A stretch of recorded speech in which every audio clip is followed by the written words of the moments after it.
Hi everyone, मैं रोहन यादव आप सभी का एक बार फिर से अपने यूट्यूब चैनल पर स्वागत करता हूं।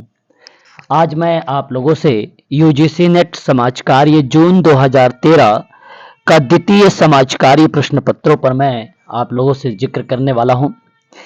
और यदि आप दिसंबर 2023 यूजीसी नेट का अगर एग्जाम की आप तैयारी कर रहे हैं दिसंबर 2023 यूजीसी नेट का, तो सोशल वर्क में एक विशेष ऑफर मैं आप लोगों को प्रोवाइड करा रहा हूं। मात्र 1,000 रुपए में सारी वीडियोस आपको दी जाएंगी और सारा मटेरियल आप लोगों को प्रोवाइड कराया जाएगा। और सारे जितने भी पीवाईक्यू हैं 2004 से लेकर 2023 तक के जून में, ये सारे आपके प्रैक्टिस क्वेश्चन पेपर भी आपको प्रोवाइड कराए जाएंगे विथ सोल्यूशन के साथ। और हर एक यूनिट में मैंने मॉक टेस्ट भी आप लोगों को प्रोवाइड कराया है, तो वो मॉक टेस्ट भी आप लोगों को प्रोवाइड किए जाएंगे। ये हमारे यहाँ जो है 1,000 रुपए में आप लोगों को सोशल वर्क में प्रोवाइड कराई जा रही है। दिसंबर 2023 के स्टूडेंट के लिए ये सारी चीजें अवेलेबल हैं मात्र 1,000 रुपए में। अधिक जानकारी अगर आपको चाहिए तो 8506031308 पर आप मुझे कॉल भी कर सकते हो, या तो आप व्हाट्सएप के माध्यम से भी जानकारी प्राप्त कर सकते हो। तो शुरुआत करते हैं। जून 2013 का यूजीसी नेट जेआरएफ एग्जाम का ये सोशल वर्क का क्वेश्चन पेपर है, और मैं आपके सामने आज इन्हीं प्रश्न पत्रों को जिक्र करने वाला हूं। पहला प्रश्न आपके सामने है कि निम्नलिखित में से किस भारतीय राज्य में निम्नतम बाल लिंग का अनुपात है। ये पेपर बेसिकली अगर मैं बात करूं आप लोगों से, तो जून 2013 का है, तो उस आधार पे आपको बताना है। तो उस समय भारतीय राज्य का जो निम्नतम बाल लिंग अनुपात था वो राज्य था पंजाब। ऑप्शन आपका यहाँ पे जो जाएगा वो करेक्ट हो जाएगा, option number D is the right answer. Question number second, निम्नलिखित में से कौन से समाज कार्य व्यावसायिक दृष्टिकोण नहीं है। क्वेश्चन नंबर सेकेंड सही जवाब होगा नागरिक के रूप में सेवार्थी। Which one of the following is not the professional view of social work? तो आपका करेक्ट जवाब होगा यहाँ पे client as citizen, option number B is the right answer. बात करेंगे क्वेश्चन नंबर थर्ड के बारे में। पश्चाताप के किसी भाव के बगैर बार बार अपराध करने की प्रवृत्ति क्या कहलाती है। क्वेश्चन नंबर थर्ड सही जवाब होगा ऑप्शन नंबर डी, अपराध व्यसन कहलाता है वो। क्वेश्चन नंबर फोर, निम्नलिखित में से किसे राष्ट्रीय आपदा हराशीकरण दशक माना गया है। क्वेश्चन नंबर चार सही जवाब ऑप्शन नंबर बी होगा सन 1990 आपका सही ऑप्शन होगा। बात करेंगे क्वेश्चन नंबर पांच, राष्ट्रीय ग्रामीण रोजगार गारंटी अधिनियम किस वर्ष लागू हुआ है। क्वेश्चन नंबर पांच, the national rural employment guarantee act name into force in the year, option आपका सी करेक्ट होगा 2005।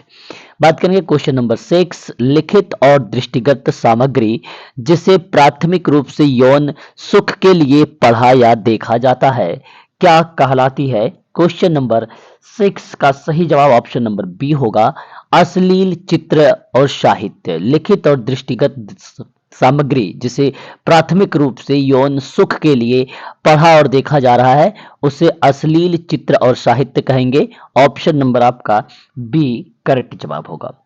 बात करेंगे क्वेश्चन नंबर सेवन के बारे में। सेवन कहता है रोल प्लेइंग की अवधारणा किसने प्रारंभ की थी। क्वेश्चन नंबर सेवन, ये who introduced the concept of role playing है, option B G H Mead, option number B is the right answer होगा। क्वेश्चन नंबर एट, नकारात्मक पुनर्बलन किस ओर प्रवृत्त करता है। क्वेश्चन नंबर एट सही जवाब अगर हम बात करते हैं तो negative reinforcement lead to, option B आप कह सकते हो इच्छित अनुक्रियाओं में वृद्धि करने से संबंधित होगा। ठीक है, increase in desire response, option number B is the right answer. बात करेंगे क्वेश्चन नंबर 9। 12 वर्षीय असद को यह कहने की जरूरत नहीं थी कि वो अपनी परीक्षा में फेल हो गया। घर लौटने पर अपने पिता के चेहरे के भाव और उनकी मुद्रा से वो अनुमान लगा सकेगा कि उसका परीक्षा परिणाम क्या है। यह किसका उदाहरण माना जाएगा? क्वेश्चन नंबर 9 सही जवाब ऑप्शन नंबर बी होगा, अवाच्यिक संप्रेषण का, जिसको हम बोलते हैं non verbal communication. Option number B is the right answer. अभी हाल ही में इसका टॉपिक मैंने कवर भी किया है। Question number 10। जब कार्य की निरसता कर्मचारियों को व्यापक प्रकार की ड्यूटी देने से कम हो जाती है तो यह कहलाती है क्या? 4 ऑप्शन आपके सामने है और क्वेश्चन नंबर 10 का option number B job rotation होगा, जिसको हम लोग बोलते हैं जॉब क्रमावर्तन। ऑप्शन नंबर बी करेक्ट होगा। जब कार्य में निरसता कर्मचारियों को व्यापक प्रकार की ड्यूटी देने से कम हो जाता है तो वह जॉब क्रमावर्तन कहलाता है, जॉब रोटेशन कहलाता है। ऑप्शन बी करेक्ट होगा। Question number 11। NICP का तात्पर्य क्या हो सकता है? सही जवाब होगा national initiative for child protection. Option number आपका ए करेक्ट जवाब होगा। बात करेंगे अगले सवाल की तरफ। क्वेश्चन नंबर हम लोग लेंगे 12 नंबर का सवाल। निम्नलिखित में से एक तकनीक पैराफ्रेज के अंतर्गत नहीं आती है। क्वेश्चन नंबर 12 सही जवाब इसका जो होगा वह ऑप्शन नंबर डी खुले सिरे का प्रश्न होगा। ध्यान रखिएगा, one of the following is not a teaching, है ना, नॉट इज अ टीचिंग मतलब तकनीक पैराफ्रेजम के अंतर्गत नहीं आता है। ठीक है, तो डेट कम अंडर, तो पैराफ्रेजम रिलेट कराएगा ओपन एंडेड क्वेश्चन को। Option number D is the right answer. Question number 13। निर्दिष्ट जनसंख्याओं में स्वास्थ्य संबंधित स्थितियों और घटनाओं के वितरण और निर्धारकों का अध्ययन और इस अध्ययन का स्वास्थ्य संबंधी समस्याओं को नियंत्रित करने में प्रयुक्त करना क्या कहलाता है? क्वेश्चन नंबर 13 सही जवाब होगा व्यापक रोग विज्ञान। व्यापक रोग विज्ञान को एपिडेमियोलॉजी कहा जाता है। Option number C is the right answer होगा। Question number 14। भूमिका का दायित्व निभाने में कठिनाई महसूस करने को क्या कहते हैं? Question number 14। Felt difficult in जो है fulfilling role obligations is known as. सही जवाब रोल स्टैंग होता है, जिसको हम लोग बोलते हैं क्वेश्चन नंबर 14 का ऑप्शन नंबर सी भूमिका के लिए परिश्रम। ऑप्शन नंबर आपका सी इज द राइट आंसर होगा क्वेश्चन नंबर 14 का। क्वेश्चन नंबर 15 सामाजिक नीति का मॉडल जिसे अवशेष कल्याण, जिसे हम रेसिड्यूल वेलफेयर कहते हैं, ये किसने दिया है क्वेश्चन नंबर 15 में? तो सही जवाब होगा option number B Richard Titmuss. Option B correct होगा और ये इंपॉर्टेंट क्वेश्चन भी है। क्वेश्चन नंबर 16 कल्याण एजेंसी के विभिन्न भागों को अतः संबंधित करने वाली गतिविधि या क्रिया जिससे कि एजेंसी समग्र रूप से कार्य कर सके वो क्या कहलाती है? क्वेश्चन नंबर 16 का सही जवाब होगा ऑप्शन नंबर सी समन्वय यानी कोऑर्डिनेशन। बात करेंगे क्वेश्चन नंबर 17 पर कि निम्नलिखित में से कौन सा कथन सही है? क्वेश्चन नंबर 17 सही जवाब होगा ऑप्शन नंबर डी विश्वसनीयता और वैधता एक दूसरे से स्वतंत्र है। ऑप्शन नंबर डी आपका करेक्ट होगा। बात करेंगे क्वेश्चन नंबर 18 परिवार को जन्म परिवार और प्रजनन परिवार में किसने विभाजित किया है? क्वेश्चन नंबर 18 सही जवाब ऑप्शन नंबर सी होगा रॉबर्टसन ने कहा है एक जन्म परिवार दूसरा प्रजनन परिवार, दो भागों में डिवाइड किया है रॉबर्टसन ने। क्वेश्चन नंबर 18 का। क्वेश्चन नंबर 19 अपराधी परिवीक्षा अधिनियम किस वर्ष आया है? तो 1958 में, यानी ऑप्शन नंबर सी आपका करेक्ट हो जाएगा। दो चरों के बीच सहचर्य की मजबूती क्या कहलाती है? तो सही जवाब होगा इसका सहसंबंध। दो चरों के बीच सहचर्य को मजबूती सहसंबंध के नाम से जाना जाता है और यहाँ पे correlation is the right answer. Option number A आपका करेक्ट माना जाएगा क्वेश्चन नंबर 20 का। क्वेश्चन नंबर 21, स्वतंत्र चर को निम्नलिखित भी कहा जाता है। स्वतंत्र चर को प्राक सूचक वेरिएबल भी कहा जाता है। Very very most important, option A is the right answer होगा। क्वेश्चन नंबर 22, जिस अनुसंधान अभिकल्प यानी डिजाइन में चरों के बीच संबंध के पहचान की चेष्टा की जाती है वो डिजाइन क्या कहलाती है? क्वेश्चन नंबर 22, सही जवाब प्रयोगात्मक डिजाइन होगा। क्वेश्चन नंबर 23, यहाँ पे 1 0 2 3 0 2 3 4 0 2 और 5 का माध्य क्या होगा? सही जवाब बेसिकली ऑप्शन नंबर 2 होगा। सबको आप ऐड करिएगा, जितनी संख्या दी गई है उनसे आप डिवाइड कर दीजिएगा और 5 का माध्य आपके सामने निकल के आ जाएगा। ऑप्शन नंबर आपका 2 होगा। ठीक है, बात करेंगे क्वेश्चन नंबर 24 के बारे में। इनको आप अगर ऐड करेंगे 1 0 2 3 0 2 3 4 0 2 और 5 को, तो आपके सामने 22 आएगा और इसको आप काउंट करेंगे तो 11 होंगे। 1 2 3 4 5 6 7 8 9 10 11। आप इनको भाग देकर काटेंगे तो यहाँ पे 2 आएगा, 2 आंसर आपका बन जाएगा। तो माध्य हम जितनी संख्याएं दी जाती हैं उनका योग करते हैं और जितनी संख्या दी गई हैं उन नंबर को लिखते हैं यानी 11 टाइम्स, फिर उसको भाग करेंगे तो आपका आंसर 2 आएगा। ऑप्शन नंबर आपका बी करेक्ट होगा, मैंने इसके बारे में पढ़ाया भी है। क्वेश्चन नंबर 24, संस्थानिक पुनः वितरणी मॉडल किससे संबंधित हो सकता है? क्वेश्चन नंबर हमारे सामने 24 और इंपॉर्टेंट क्वेश्चन है। मैं कहूंगा कि आप लोग ऐसे क्वेश्चनों को भी खासकर ध्यान रखेंगे। सही जवाब होगा कल्याणकारी राज्य।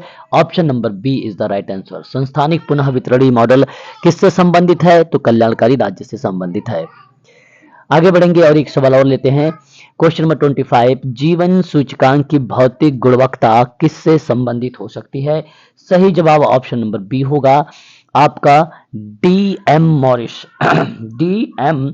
मॉरिस इन्होंने PQLI physical quality of life index के बारे में बात करते हैं और सही जवाब option number B is the right answer होगा। नोट करिएगा, IMP सवाल है ये।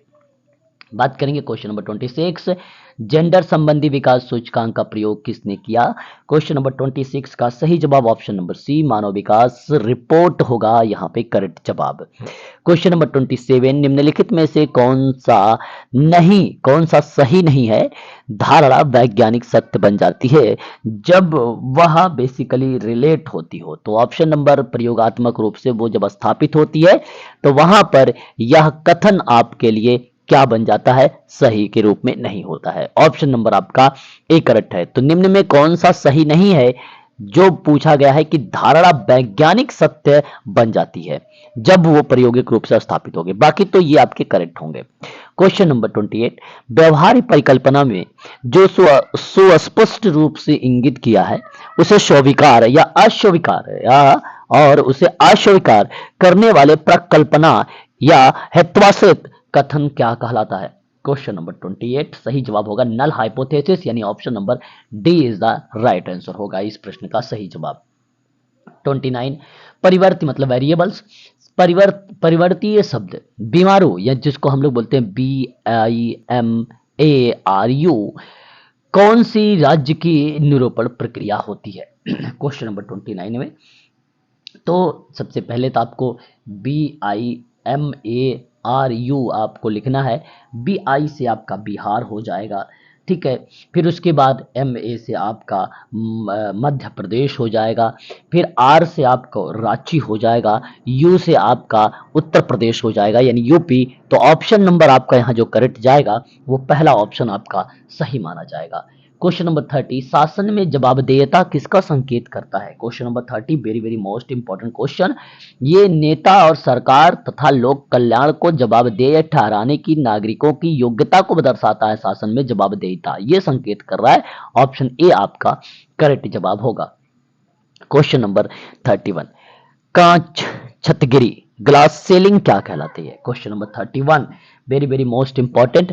ये बेसिकली पारदर्शी अवरोध जिसका महिलाओं को उच्च स्तर के संगठनों तक पदोन्नति पाने के समय सामना करना पड़ता है, वह ऑप्शन होता है। ऑप्शन नंबर आपका बी करेक्ट यहां पर माना जाएगा।